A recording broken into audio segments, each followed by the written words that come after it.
Delhi MCD चुनाव के लिए सीएम धामी होंगे स्टार प्रचारक। बीजेपी ने अपने 40 स्टार प्रचारकों में धामी को किया शामिल।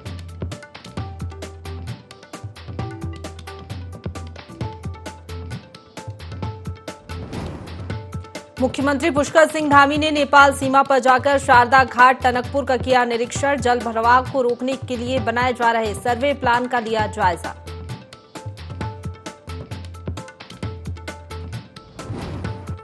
सैनिक कल्याण मंत्री गणेश जोशी ने सैन्य धाम को लेकर अधिकारियों को लगाई फटकार। सैन्य धाम का काम जल्द पूरा करने के दिए कड़े निर्देश।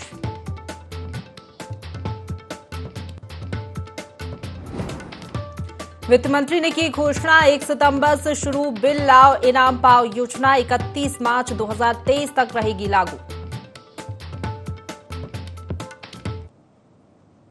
नमस्कार, देवभूमि लाइव देख रहे हैं आप। आपके साथ मैं हूं प्रशंसा। बुलेटिन की शुरुआत करेंगे हल्द्वानी की बड़ी खबर के साथ, जहां सीएम पुष्कर सिंह धामी ने अधिकारियों की बैठक ली। हल्द्वानी नगर निगम के अधिकारियों को कड़े निर्देश सीएम धामी ने दिए हैं। शहर की विकास योजनाओं को जल्द पूरा करें, ये धामी ने कहा है। केंद्र ने नगर निगमों के विकास के लिए 2000 करोड़ की राशि दी है। राज्य और केंद्र की योजनाओं में हीला हवाली बर्दाश्त नहीं होगी।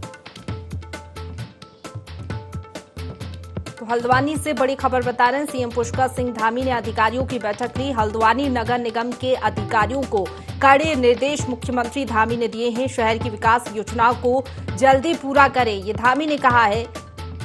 राज्य और केंद्र की योजनाओं में हीला हवाली बर्दाश्त नहीं की जाएगी, ये सीएम धामी ने कहा है। कड़े निर्देश अधिकारियों को दिए हैं।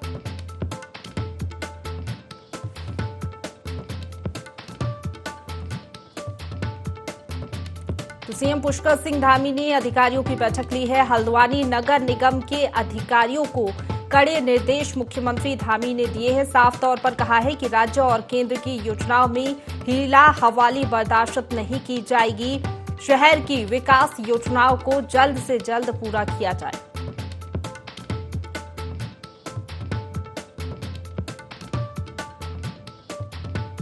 मुख्यमंत्री पुष्कर सिंह धामी ने हल्द्वानी नगर निगम के अधिकारियों की बैठक ली। इस दौरान सीएम धामी के सख्त तेवर देखने को मिले। कड़े निर्देश दिए हैं अधिकारियों को सीएम धामी ने। शहर की विकास योजनाओं को जल्द से जल्द पूरा किए जाए, ये धामी ने कहा है। साथ ही कहा है कि राज्य और केंद्र की योजनाओं में हीला हवाली बर्दाश्त नहीं की जाएगी। खबर पर ज्यादा जानकारी लेंगे, हमारे साथ हमारे सहयोगी पंकज फुल लाइन पर जुड़ गए हैं। पंकज, क्या कुछ दिशा निर्देश सीएम धामी ने दिए हैं, क्योंकि सख्त तेवर देखने को मिले हैं राज्य और केंद्र की योजनाओं को लेकर?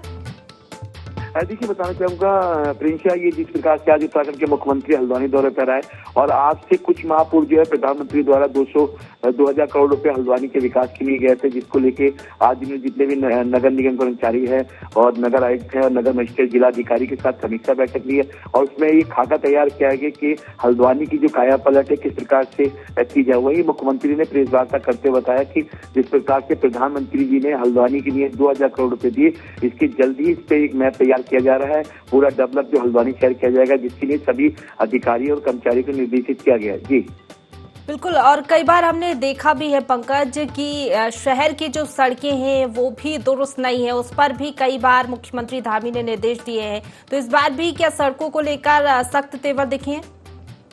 देखिए, जिस प्रकार से पुष्कर सिंह धामी ने कहा है कि हल्द्वानी क्या पूरे उत्तराखंड की सड़कें जो गड्ढे मुक्त होंगी, जिसको लेकर अभी भी साफ तौर से उन्होंने कहा कि सबसे पहले प्राथमिकता है गड्ढों को लेकर है, सड़कों को लेकर। उसके बाद हल्द्वानी के लिए जो विकास के लिए पैसा दिया गया है, आवंटित किया गया है केंद्र सरकार द्वारा, उसका एक खाका तैयार कर लिया है। चाहे लिंक रोड हो या ओवरब्रिज हो या जो भी किसी भी प्रकार यातायात हो या पार्क हो, स्कूल हो, स्वास्थ्य व्यवस्था है या सड़कें, इसको लेकर सारा खाका तैयार किया जा रहा है, जिसको लेकर जल्द ही जो एक रोड मैप तैयार करने के बाद कार्य शुरू कर दिया जाएगा। जी बिल्कुल, कुल मिलाकर कह सकते हैं कि तमाम विकास कार्यों को तेजी से किया जाए, यही निर्देश मुख्यमंत्री धामी ने दिए हैं और कोशिश भी यही है कि विकास तेजी से हो हल्द्वानी में। शुक्रिया आपका हमारे साथ जुड़ने के लिए और तमाम जानकारी हम तक पहुंचाने के लिए।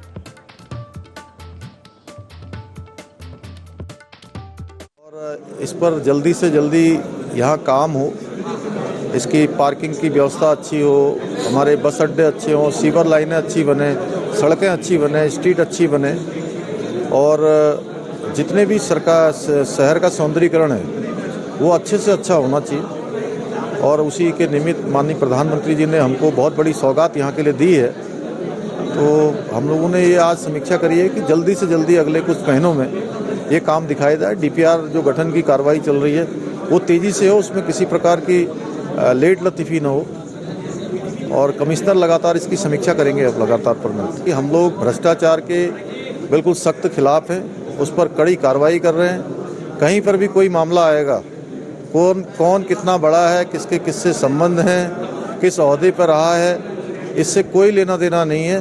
कानून सबके लिए बराबर होगा, कानून सबके लिए काम करेगा, न्याय के आधार पर हमारी सरकार काम करेगी। अभी हमने कैबिनेट की बैठक में बहुत सारे निर्णय लिए हैं और सारे के सारे निर्णय जनहित में लिए हैं। हमारी सरकार जनहित के लिए काम कर रही है और मैं जनहित के लिए ही जन संवाद जगह जगह पर स्थापित कर रहा हूं, जगह जगह जा रही है। पूरी सरकार एक में होकर लगातार जन सरोकार और उत्तराखंड को हिंदुस्तान का श्रेष्ठ राज्य बनाने के लिए माननीय प्रधानमंत्री नरेंद्र मोदी जी के मार्गदर्शन में लगातार प्रयास कर रहे हैं। लगातार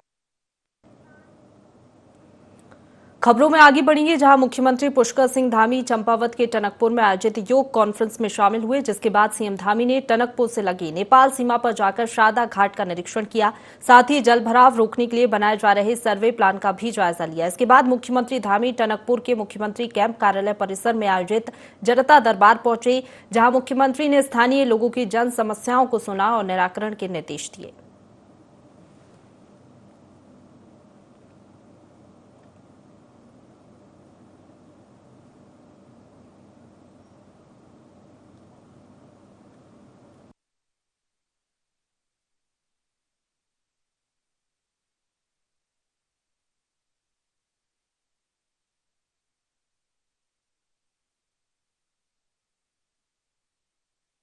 कार्यक्रम, चूंकि ये कार्यक्रम हमारा लगातार चलता है, आज यहाँ पर बहुत सारी जो लोगों की आवेदन पत्र मिले हैं, सब लोगों ने कुछ समस्याएं बताई हैं, कुछ प्रस्ताव दिए हैं, उन सभी पर कार्रवाई करेंगे। उनको ले जा रहे हैं, कुछ दीर्घकालिक हैं, कुछ अल्पकालिक हैं, दोनों ही प्रकार की। कुछ जो यहाँ पर समाधान हो सकते हैं यहीं पर हुए, जो शासन के स्तर पर होंगे उनको शासन।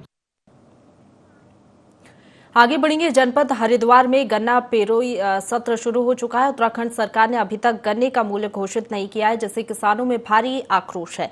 किसान शुगर फैक्ट्रियों में अपना गन्ना डालने के लिए कतारों में खड़े हुए हैं, लेकिन सरकार ने अभी तक किसानों के गन्ने के भाव पर कोई चर्चा नहीं की है, जिसका भारतीय किसान यूनियन ने कड़ा विरोध जताया और प्रदेश सरकार पर किसानों का शोषण किए जाने का आरोप लगाया है। भारतीय किसान यूनियन के प्रदेश गढ़वाल अध्यक्ष संजय चौधरी ने कहा कि प्रदेश सरकार ने अभी तक किसानों के गन्ने का भाव घोषित नहीं किया है। शुगर मिल चल चुकी हैं और किसान बिना भाव के ही अपना गन्ना फैक्ट्रियों में डालने पर मजबूर हैं, लेकिन प्रदेश सरकार ने अभी तक इस पर कोई चर्चा तक नहीं की है, जबकि हरियाणा पंजाब में 380 रुपये गन्ने का मूल्य घोषित कर दिया है।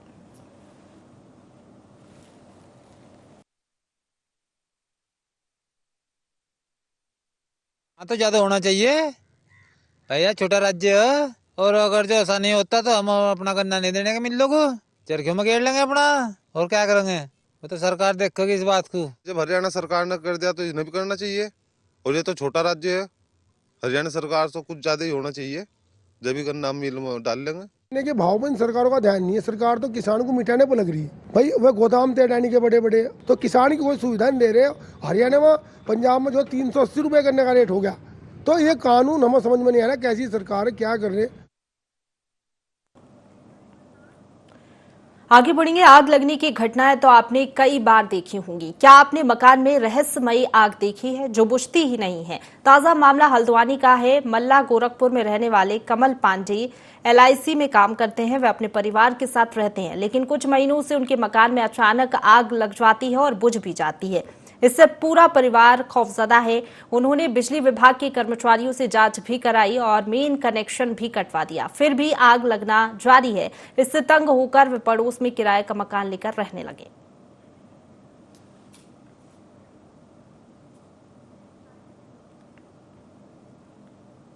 बहादुराबाद के नहर पटरी के पास बदमाशों ने पुलिस टीम पर फायरिंग कर दी, जिसकी जवाबी कार्रवाई में एक बदमाश के पैर में गोली लग गई, जिसके बाद पुलिस ने उसे घायल अवस्था में गिरफ्तार कर लिया, जबकि दूसरा बदमाश भागने में कामयाब रहा, जिसकी सूचना आला अधिकारियों को दी गई। बता दें कि आरोपी अपराध को अंजाम देकर 1 महीने से फरार चल रहा था।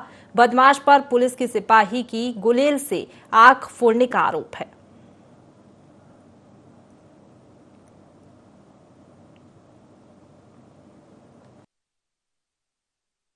संदिग्ध दिखाई दिए थे तो उनको रोक के पूछताछ करनी चाहिए, लेकिन वो अचानक से भागे। जब पुलिसकर्मी पीछे पकड़ने गए तो उनके द्वारा हवा में फायर किया गया और इसके बाद तत्काल जो है कंट्रोल रूम में सूचना प्राप्त हुई। उसमें एक बदमाश द्वारा जब फायर किया गया तो जवाबी फायर में उसको 2 गोलियां पैर में लगी है, जिसकी पहचान देवराज के रूप में हुई है, जो पूर्व में यहाँ पर रानीपुर क्षेत्र में 6 माह पूर्व एक घटना में शामिल रहे थे गैंग के साथ और एक सिपाही को जो है हमला कर देकर उसकी आंख फोड़ने पर भी वांछित चल रहा था। उसमें 50,000 का इनाम भी घोषित था। आगे बढ़ेंगे। देहरादून से खबर है, जहां विधानसभा में सैनिक कल्याण मंत्री गणेश जोशी ने अधिकारियों के साथ बैठक की और सैन्य धाम के निर्माण को लेकर अधिकारियों को फटकार लगाई। साथ ही सैन्य धाम के निर्माण कार्य को जल्द पूरा करने के निर्देश भी दिए। गणेश जोशी ने कहा कि सैन्य धाम बनाना प्रधानमंत्री नरेंद्र मोदी और उनका ड्रीम प्रोजेक्ट है, जो 2023 में बनकर तैयार हो जाएगा, जिसमें शहीदों के घर से लाई हुई मिट्टी भी प्रयोग की गई है। इसी के साथ इस सैन्य धाम की द्वार का नाम स्वर्गीय CDS विपिन रावत के नाम से रखा जाएगा।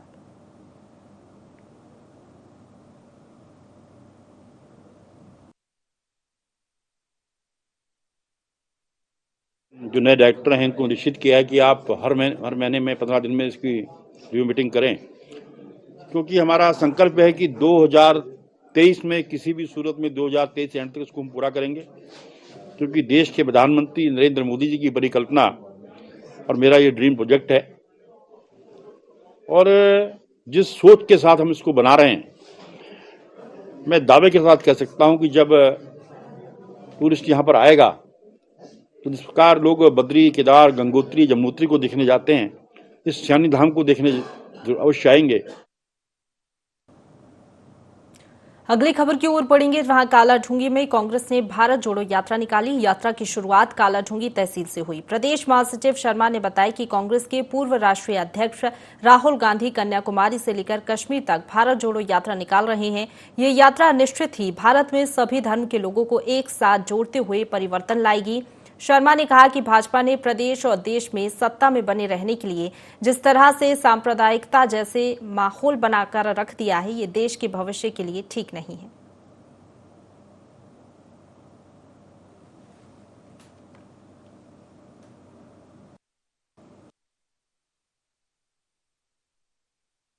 कांग्रेस के पूर्व अध्यक्ष राहुल गांधी जी द्वारा कन्याकुमारी से लेकर कश्मीर तक एक भारत जोड़ो यात्रा निकाली जा रही है। कांग्रेस ने ये निर्णय लिया सिर्फ असल मुद्दों से देश की जनता का ध्यान हटाने के लिए सांप्रदायिक फीलिंग पैदा की जा रही है, ताकि जनता उसका उनका राजनीति में लाभ उठा सके।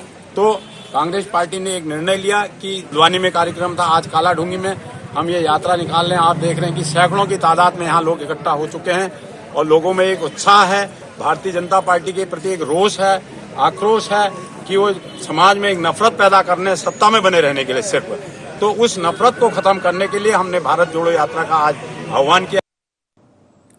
आगे बढ़ेंगे। आग लगने की घटनाएं तो आपने कई बार देखी होंगी। क्या आपने मकान में रहस्यमयी आग देखी है जो बुझती ही नहीं है? ताजा मामला हल्द्वानी का है। मल्ला गोरखपुर में रहने वाले कमल पांडे LIC में काम करते हैं। वे अपने परिवार के साथ रहते हैं, लेकिन कुछ महीनों से उनके मकान में अचानक आग लग जाती है और बुझ भी जाती है।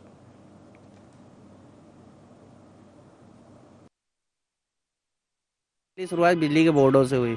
तब तक हम इतने टेंशन में नहीं, हमने कहा हो सकता है वायरिंग ख़राब हो, तो हमने वायरिंग के लिए बुलाया उसको, तो उसने वो बोर्ड सही कर दिया। सुबह को 5:30 बजे फिर लगनी शुरू हो गई, तो हमने मीटर से ही लाइन काट दी, इनकमिंग जो आ रही थी तारों में। लेकिन उसके बाद ऊपर किचन के चलने लग गए।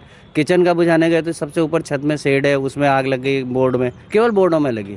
फिर हमने हाइडिल को फ़ोन किया, वो आए, उन्होंने लाइन काटी, चेक किया। फिर वो हमारी दोनों आउटगोइंग काट गए, मीटर 2 मीटर हैं, दोनों से घर के पोल तक तो आ रही, मीटर तक आ रही थी, मीटर के बाद की काट दी। उसके बावजूद आग लगने का सिलसिला जारी था। आग का सिलसिला था वो कई दिनों से चल रहा था। मतलब हम पहले इलेक्ट्रिक आइटम में आग लग रही थी, बोर्ड में आग लग रही थी। हम सोचे कि क्या हो सकता है कि ये बोर्ड किसी ऐसी चीज़ से बने हो कि ये आग पकड़ ले रहे हों। मगर जब उसका क्रम चेंज हुआ, वो बिस्तरों में आग लगना शुरू हुई और बिस्तरों के बाद सीधे सीधे ये कपड़ों में चले गई। फिर मगर कहीं जब भी आग लग रही वो कहीं ना कहीं एक पॉलीथीन, एक प्लास्टिक की चीज इन्वॉल्व थी। मगर जब एक प्रथम तल्ले में आग लग रही थी कोई दिक्कत नहीं, फिर जब द्वितीय तल्ले में, फिर छत पे भी आग लगने गई, छत के बाहर कपड़ों में आग लगने गई। ये भयभीत करने वाला माहौल सा बन गया है। माननीय सिटी मजिस्ट्रेट यहाँ आई थी ऋचा सिंह जी, उन्होंने निरीक्षण करा, उनको लगा कि एक शायद क्राइम का एंगल होगा। हम क्योंकि हम पड़ोसी हैं, हम इस चीज़ को बता सकते हैं कि क्राइम का एंगल नहीं है। तो क्राइम का एंगल होता तो कहीं ना कहीं ऊपर घर के लोग मौजूद थे, नीचे कोई नहीं था।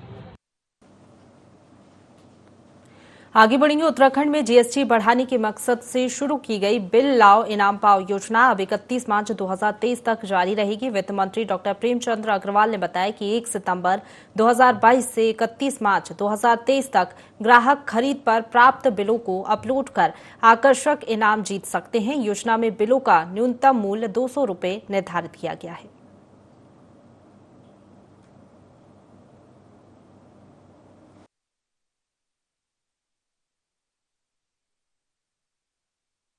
हमारा जीएसटी कंपनसेशन जब ये खत्म हुआ, उसको लेके हमने अनेकों ऐसे अभियान चलाए जिसको लेके हमारा जीएसटी इस दौरान बढ़ा है। और मैंने आपको मंथ वाइज एक ब्यौरा दिया है और मुझे खुशी है इस बात की कि हमारे जो कर्मचारी हैं, अधिकारी हैं, इनकी मेहनत के और मेरे लगातार प्रयास करने के बाद, बैठकों करने के बाद 38% यानी कि अक्टूबर 2022 तक में 38% का इजाफा इस दौरान हमें मिला है। जो हमारी भारत सरकार है उससे भी हम उम्मीद कर रहे हैं, जिस प्रकार से हमारे यहाँ जो एक प्रेजेंटेशन मैंने माननीय केंद्रीय मंत्री सीतारमण जी से दिया था, उसका लाभ हमें बहुत जल्द मिलने वाला है। राहुल गांधी की भारत जोड़ो यात्रा जल्द ही देहरादून पहुंचेगी। वहीं भारत जोड़ो यात्रा के समर्थन में गंगोत्री धाम से पूर्व विधायक विजयपाल सजवाड़ ने कांग्रेस कार्यकर्ताओं के साथ गंगा जल के कलश लेकर यात्रा की शुरुआत की। ये गंगा जल के कलश देहरादून में राहुल गांधी और कार्यकर्ताओं को सौंपे जाएंगे।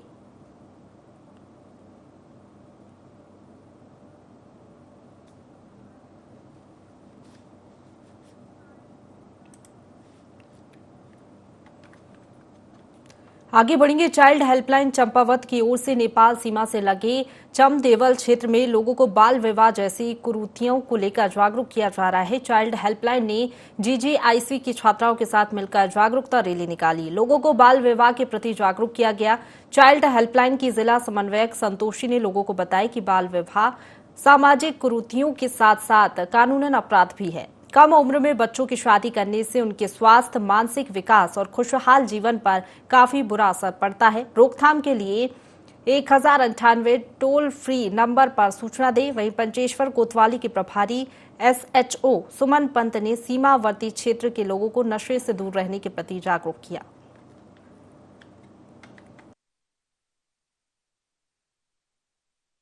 जागरूकता रैली निकालने का मुख्य उद्देश्य लोगों को बाल विवाह के प्रति जागरूक करना है, ताकि लोग बाल विवाह के प्रति जागरूक हो, इसे एक सामाजिक कुरीति न समझे, इसे एक कानूनी अपराध समझे।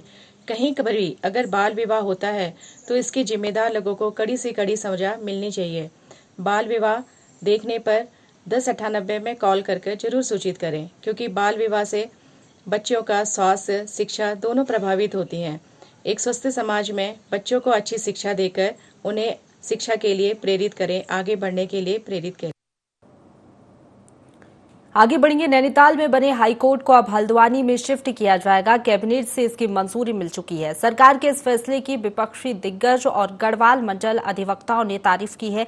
वहीं पर्वतीय इलाकों के अधिवक्ता और कुछ संगठन इसका विरोध भी कर रहे हैं।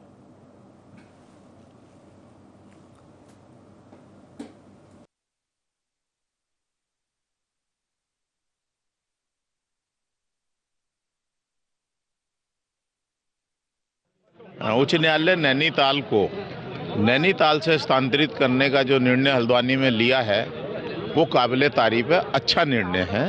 लोगों को आने जाने की भी प्रॉब्लम थी, बड़ा महंगा है। उसके अलावा भी जो वहाँ के होटल व्यवसायी थे, जो वहाँ के ड्राइवर थे, जो वहाँ के छोटे व्यापारी थे, हाई कोर्ट का आदेश था कि इधर भीड़ इकट्ठी नहीं होगी। काफ़ी बड़ा एरिया हाई कोर्ट में जगह के रूप में घिरा हुआ था, नो एंट्री जोन था, नैनीताल को पर्यटन स्थल के रूप में देखा जाता है, तो सरकार ने अच्छा कदम उठाया है।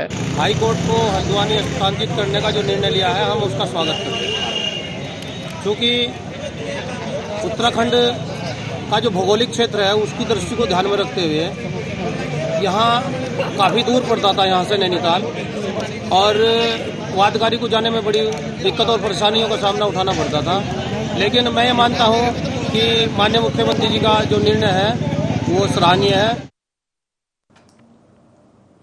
हरिद्वार में न्यायिक अधिकारियों द्वारा अधिवक्ताओं को सम्मान न मिलने और न्याय प्रक्रिया में व्यवधान को लेकर जिला बार एसोसिएशन हरिद्वार के अध्यक्ष सुशील कुमार एडवोकेट की अध्यक्षता में जिला न्यायालय परिसर में धरना प्रदर्शन किया गया। सुशील कुमार ने बताया कि न्यायिक अधिकारियों से अधिवक्ताओं को सम्मान न मिलने और न्याय में सहयोग प्रदान न करने पर अधिवक्ताओं द्वारा मजबूरी में ये कदम उठाया गया है। साथ ही कहा कि ये सभी के स्वाभिमान की लड़ाई है। सुशील कुमार ने बताया कि हाईकोर्ट मैदानी क्षेत्रों में होना चाहिए। दुर्गम पहाड़ी क्षेत्र में हाईकोर्ट होने के कारण बेहद कठिनाई का सामना करना पड़ता है। लंबे समय से न्यायालय में न्यायिक अधिकारियों की उपेक्षा के कारण शिथिल पड़े हैं। साथ ही वादकारी न्याय से वंचित हैं, जो कि विचाराधीन पहलू है।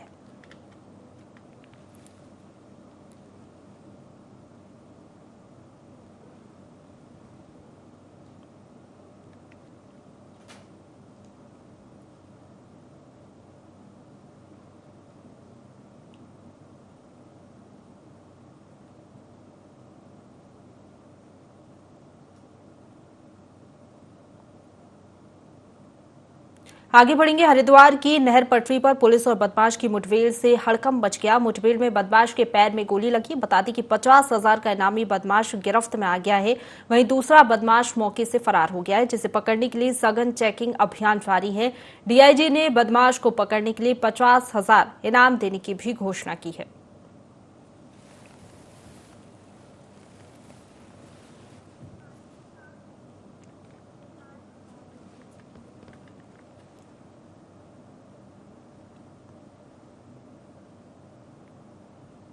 आगे बढ़ेंगे। श्रद्धा मर्डर केस में आरोपी आफ्ताब को फांसी देने की मांग अब उठने लगी है। वहीं देश भर में कई हिंदू संगठन हत्यारों को कठोर सजा देने की मांग कर रहे हैं, प्रदर्शन भी कर रहे हैं। इसी कड़ी में उत्तराखंड के काशीपुर में भी हत्यारों को सूली पर चढ़ाने के लिए मुस्लिम संगठनों ने मोर्चा खोल दिया है। वहीं मुस्लिम युवा मोर्चा के प्रदेश अध्यक्ष एमए राहुल और मुस्किम सलमानी के नेतृत्व में मुस्लिम कार्यकर्ता काशीपुर उप जिला अधिकारी के दफ्तर पहुंचे, जहां उन्होंने श्रद्धा की निर्मम हत्या करने के विरोध में जमकर प्रदर्शन करते हुए नारेबाजी की। साथ ही कार्यकर्ताओं ने हत्यारे आफ्ताब को शीघ्र ही फांसी की सजा दिए जाने की मांग की।